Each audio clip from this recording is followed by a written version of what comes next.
Okay, I'm back. Esther chapter 9, verses 26 to 28. So they called these days Purim, after the name Pur.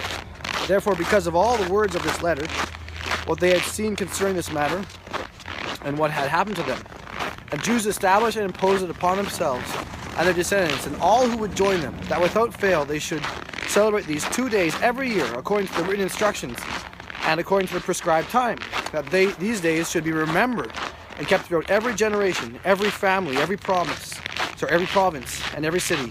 That these days of Purim should not fail to be observed among the Jews, and that the memory of them should not perish among their descendants.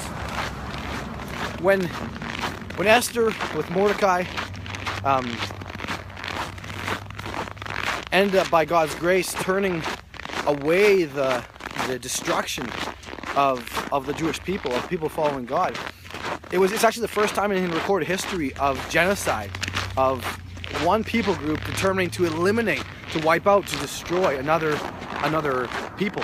And so this is something worth remembering, and both for the people who are writing this down and creating the book of Esther by God's direction and according to his will, but also for us today to remember and see. And partly the focus and the purpose is to focus that God will accomplish his plan, whether we're in it or not, whether we're a part of it or not. And perhaps the most popular and most quoted verse from Esther is Esther chapter 4, verse 14. And this is Mordecai talking to Esther when she's already the queen and she has the opportunity to risk her life to tell the king what's going on, that the wicked Haman, this advisor who has determined to destroy Mordecai and all the people following God, to destroy them because of his greed, his pride and his jealousy. So Esther chapter 4 verse 14, Mordecai tells Esther when she's considering what she will do, "For if you remain completely silent at this time, relief and deliverance will arise for the Jews from another place, but you and your father's house will perish. Yet who knows whether you have come to the kingdom for such a time as this." And maybe that's, again, one of those themes that we find in the book of Esther, that each one of us, all the things that have happened to us in life, all the situations we're in, if you're watching this video, you're doing so because how do you know that you're not listening to this right now?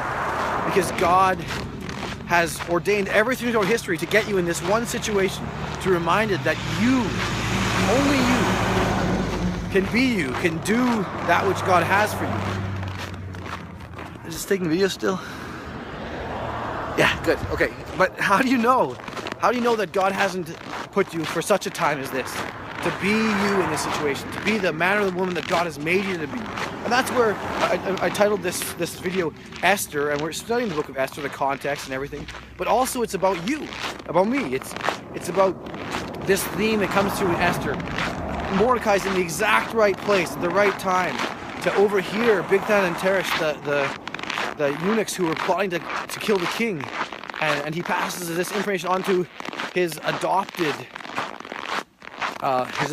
daughter, right? So she's an orphan. She's in a foster care almost, Esther as a kid, or an adopted situation. And so all these things had to be in place so that she could tell the king about the plot to kill him and save the king's life, in fact. And the king in place ends up saving the Jews from wicked Haman. All these things God orchestrated to accomplish his purpose. And again, part of that theme is in Romans chapter 8, verse 28, in the New Testament. It reiterates this. Romans 8:28. And we know that all things work together for good to those who love God, to those who are called according to his purpose. When events seemed out of control to Esther and Mordecai, when the king dictated ruin for their people, when evil was poised to triumph, God was at work. He worked through their dark days when Esther was taken to the harem in Esther 2 verses 1 to 16.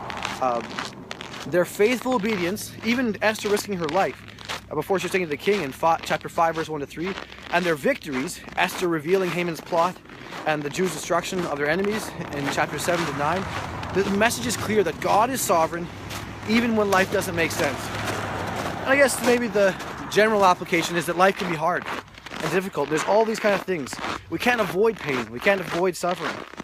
But when life doesn't make sense, we can turn to God and know that He is in control.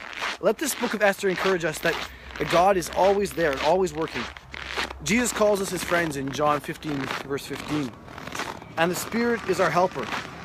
Chapter 14, verse 26 of John. Let's trust and obey, just as Esther did, and watch God silently weave all events for his glory and for our good. Anyways, I gotta talk to this guy now. See ya.